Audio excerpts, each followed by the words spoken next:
Did you think that a CBDC, a central bank digital currency, was a problem? Well, the DPI is much more sinister. What is DPI? You came here for the truth, so let me unveil that for you. In today's video, we are going to talk about DPI, Digital Public Infrastructure. We're also going to look at 50 in 5, and that's a program aiming to launch DPI in 50 countries in 5 years. Understand this. This is a connection point between the CBDC, a digital payment network, a digital ID, and global governance. Oh, and guess what? It has already begun to roll out. Yes, what we're looking at today is news to a lot of people. The information that I have for you is preliminary, but you got to know this. You got to realize how this puts a connection, a road. Think of it like infrastructure, laying down the roads and highways for all of these things to come together. I'm going to explain it all in today's video. We are going to look at the information, dig in. I'm going to show you it directly from the sources. Who are we talking about here? I'll give you that right now. Imagine the Rockefeller Foundation, Bill and Melinda Gates Foundation, and the UN, to name a few, all parties in this DPI, in this 50 in 5. Did I grab your attention? Let's begin. DPI includes systems like digital payments, IDs, and data exchanges. The 50 in 5 campaign, led by the UN, Billy G's Foundation, Rockefeller Foundation, aims to implement DPI in 50 countries in 5 years. And of course, there's a concern here, right? You could look at the website, and I'll show you in a second. They have their own website, and it looks fantastic, right? Hey, let's give people who are less fortunate access to that digital infrastructure. Well, the DPI centralizes significant amounts of data, potentially enabling governmental control over citizens' activities. In some countries, digital ID systems have been utilized to restrict access to services or surveil their citizens. You know about that. You've seen that, and especially over the last few years. This is another level. You thought that what they were doing a few years ago was a test event? Not really, in a sense, because it's being rolled out right now. They've been doing this for a while, and now we got the names, now we know who's involved, and I'm bringing that to you right here and now. DPI's data collection could lead to a loss of anonymity and privacy, tracking movements, purchases, social interactions, potentially without effective oversight. Like I said, you've seen some of this before, but we're taking it to the next level. Why? Because this is now connecting multiple pieces. It's not just, your passport and this and that, it's your thumbprint. We now have the infrastructure, the roads, the highways of this digital universe all being connected together. The central bank digital currencies will come. That's one element. One element. Global standards for DPI could override local laws and customs. Nations might be pressured to adopt policies that align with the interests of the more influential countries or organizations. If the UN says, no, you got to do this and that, how often have we seen it before where countries will just bring about something? Maybe you've heard of Agenda 2030. Does that ring a bell? Yeah. Look up your city, the name of your city, and there's something to do with Agenda 21 around it. Just look it up. Where do you live? Do you live in New York? Type in New York Agenda 2030, 2030. Maybe you live in, Miami. Maybe you live in, somewhere in California. It doesn't matter. You could be in Europe. You could be in anywhere. Type in the name of your city. Type in Agenda 2030 or Agenda 21. And you're going to see a report, and guess what? You're going to see some familiar terms in there. We're going to get into that. I will show you that. I'm going to give you a look at how this connects even further. If you can believe it or not, the information I'm about to share goes further. I mean, I can't even believe this. When I found this out, when I started to research the connections, this goes beyond even what I have been researching. There's a risk of data breaches exposing sensitive information. Governments or third parties might misuse data for political, economic, or social manipulation. You have no idea. You don't know what goes on behind closed doors, but how many times have we had information stolen, hackers, ransomware, all these things? The development and implementation of DPI may occur without sufficient public awareness or debate. The need for transparency in how data is collected, used, and shared is not going to be there. You know that, right? That's the problem.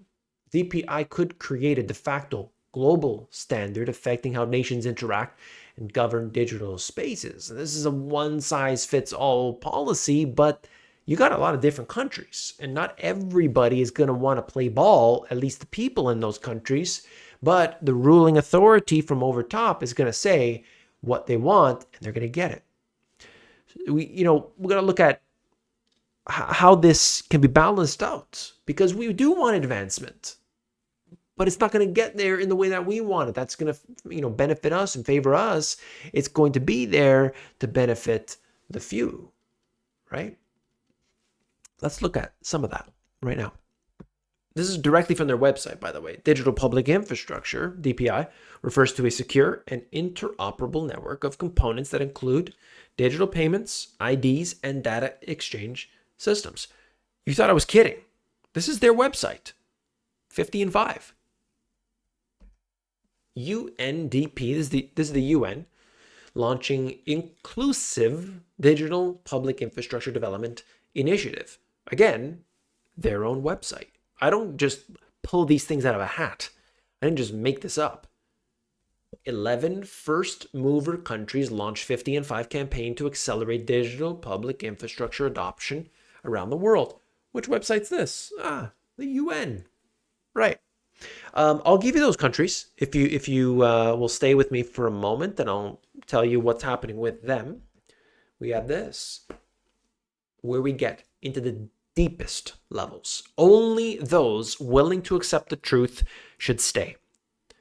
If you're not willing to, now's the time. Now's the exit. I'm telling you right now. We're talking about Sustainable Development Goals. Sustainable development. Have you ever heard of that? This is where we get into the Agenda 21 and Agenda 2030. This is a nightmare. For anyone who's read into this, you know what it's all about. But it is directly connected with the DPI. It's on the UN's website. It's right here. As a recent Digital Public Goods Alliance and Rockefeller report highlights, DPI holds great promise to accelerate the achievement of the Sustainable Development Goals by including more people in the digital economy, enabling good governance and service delivery, and creating new tools to respond to urgent challenges. They are going to make it happen. It's already on. It's here. Look at how far this goes. European Digital Identity. Council and Parliament reach a provisional agreement on EID. You have not a personal identity, not a national identity, but you have a European identity now. All digital. All there under the guise of making it easy. We want to make sure that everyone is inclusive here. It's fair. Yeah. So there'll be a few at the very top who don't have to play by these rules. And then there's everybody else. Do you understand what this is all about? There's more control right now by these institutions than ever before. And guess what? They're about to take it to the next level. The 50 in 5 initiative aims to shorten DPI implementation by sharing learnings and best practices among the countries. Yeah, that's right. That would be good, right? Well, you could see these different countries that have, basically been playing ball with it. The first mover countries, Bangladesh, Estonia, Ethiopia, Guatemala, Moldova, And I was thinking to myself for a moment that it was mostly developing countries, but even Norway was on that list. Senegal, Sierra Leone, Singapore was on there. One of the most, wealthiest nations. And Sri Lanka, Togo. Many of these countries have signed on. They've begun their work in DPI. Now DPI is a big subject. It's not necessarily just one thing. It's not a central bank digital currency, just one thing. But it is what I believe to be the nucleus, the center of what we'll experience when it comes to the network, the global governance, and the levels beyond anything we could imagine today of control. This is it. This is it.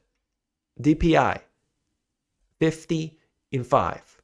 Imagine that's the center, and you have the central bank digital currency, you have your social credit score, you're going to have your digital ID, you're going to have everything connected to this one thing. It may have a different name, right? That's just kind of a general term, but there is going to be something central. It's going to apply to all these governments, and you are at the mercy of these institutions. And then you take it up to another level, that next level. I'll talk about that in a second.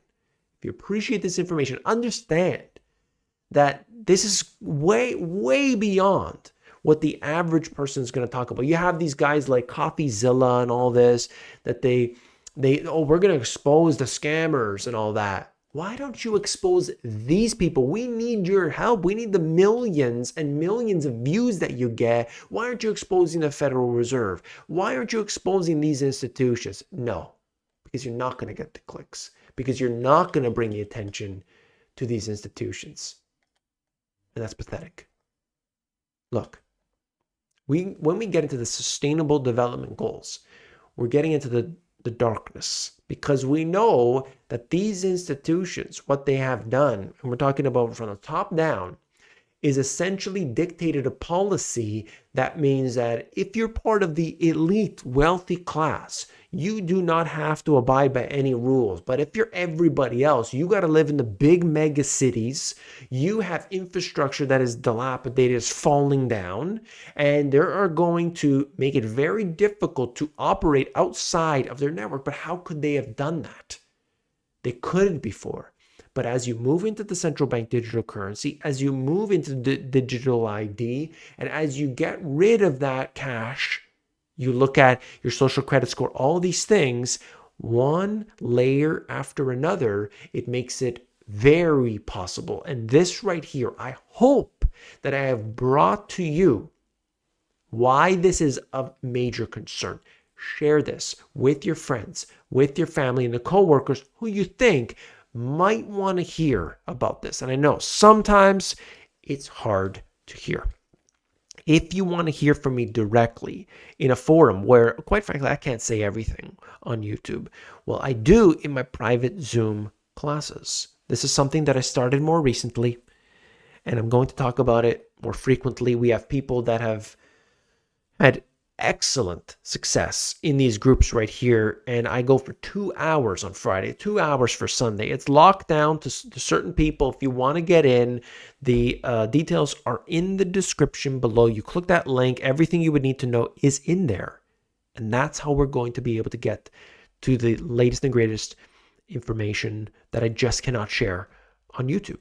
And now for the comment of the day. Imagine having a mortgage for 50 years. No thanks. Well, you see what's happening right now is they're making it impossible for you to simply live a life that is considered normal. That you could just have a normal job, a normal house, and make everything okay. But nothing today is normal, and they are going way beyond anything we've ever seen we could ever imagine. I want to know your thoughts about DPI and the layers that I have brought to you today. And of course, taking it all the way to the sustainable development. What you've thought, what you've heard about, what you've read, please let me know in the comments below. Again, share this video. It is the tip of the iceberg when it comes to this information. And as I get more, I'll bring it to you. All right. I'll see you tomorrow. Take care.